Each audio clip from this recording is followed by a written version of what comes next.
नमस्कार दोस्तों, स्वागत है आपका मेरी चैनल लोकेंद्र जी की रेमेडी में।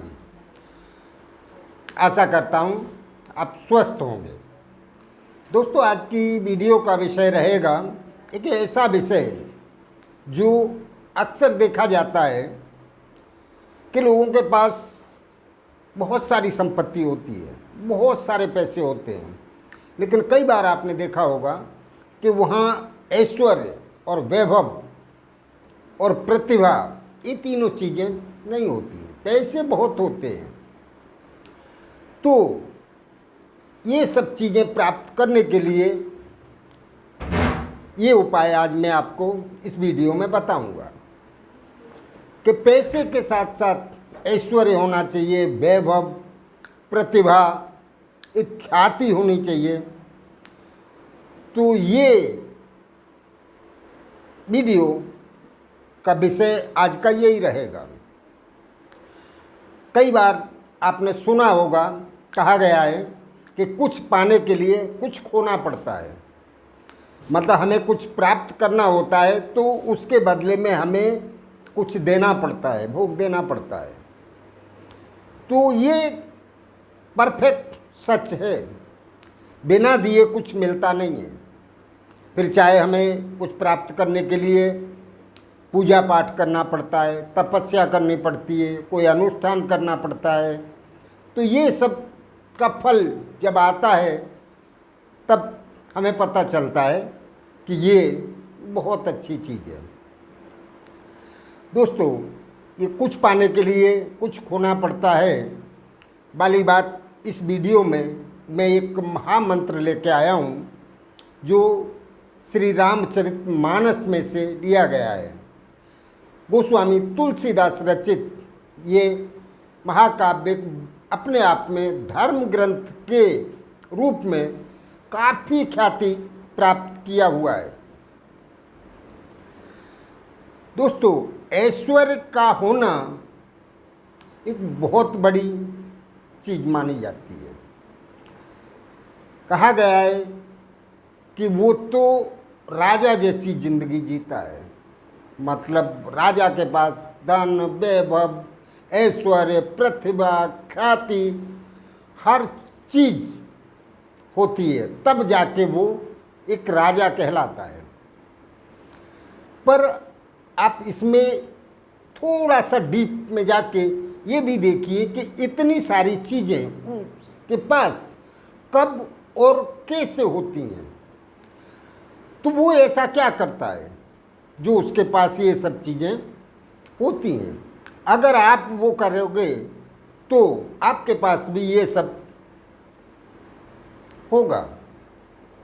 दोस्तों, इसमें एक बहुत बड़ी चीज़ समर्पण, त्याग, जिसके भी अंदर ये चीज़ें होंगी उसके पास हर चीज़ को अपने आप आना ही आना है। और अगर नहीं है तो आप प्रयास करिए। ये वीडियो मेरा इसी पे बनाया हुआ है। दोस्तों, अगर इसकी विस्तृत चर्चा करेंगे तो टाइम बहुत हो जाएगा और टाइम की अपने पास लिमिट होती है।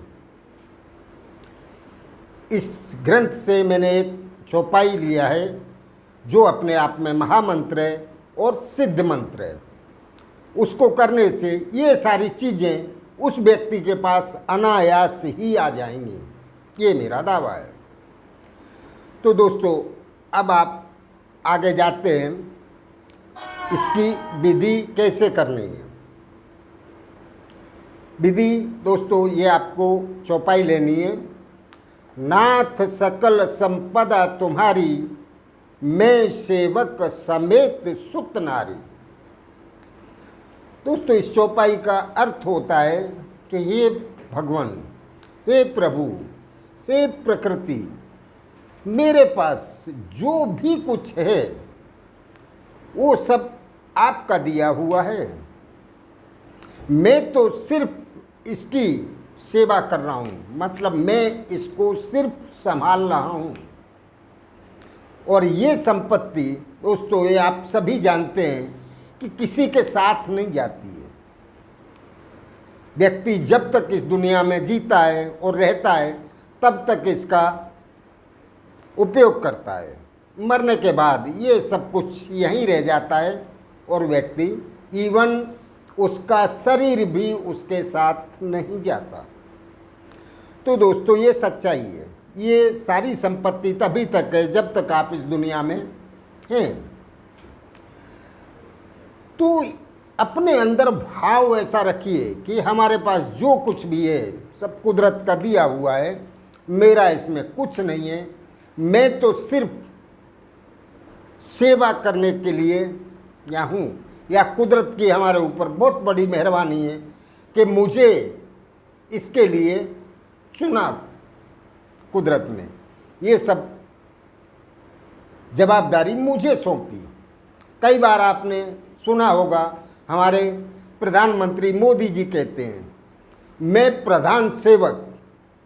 उनने कभी अपने आप को प्रधानमंत्री नहीं कहा, वो अपने आप को प्रधान सेवक कहते हैं। ऐसे ही चक्रवर्ती सम्राट महाराज दशरथ ने ये शब्द या ये चौपाई उनके द्वारा कहलवाई गई है और चौपाई विश्वामित्र को बोला है। विश्वामित्र एक बहुत ही पहुँचे हुए ब्रह्मर्षि थे और उनको महाराज दशरथ कहते हैं नाथ सकल संपदा तुम्हारी मैं सेवक समेत सुतनारी। तो दोस्तों इससे विश्वामित्र जी खुश होके वहाँ से जाते हैं और महाराज दशरथ को कई गुना आशीर्वाद दे के जाते हैं वो। तो इसी प्रकार के भाव हमें हमको आपको अपने अंदर रखते हुए और हमें अपना ये उपाय करना है। इस चौपाई को आप सबसे पहले सुबह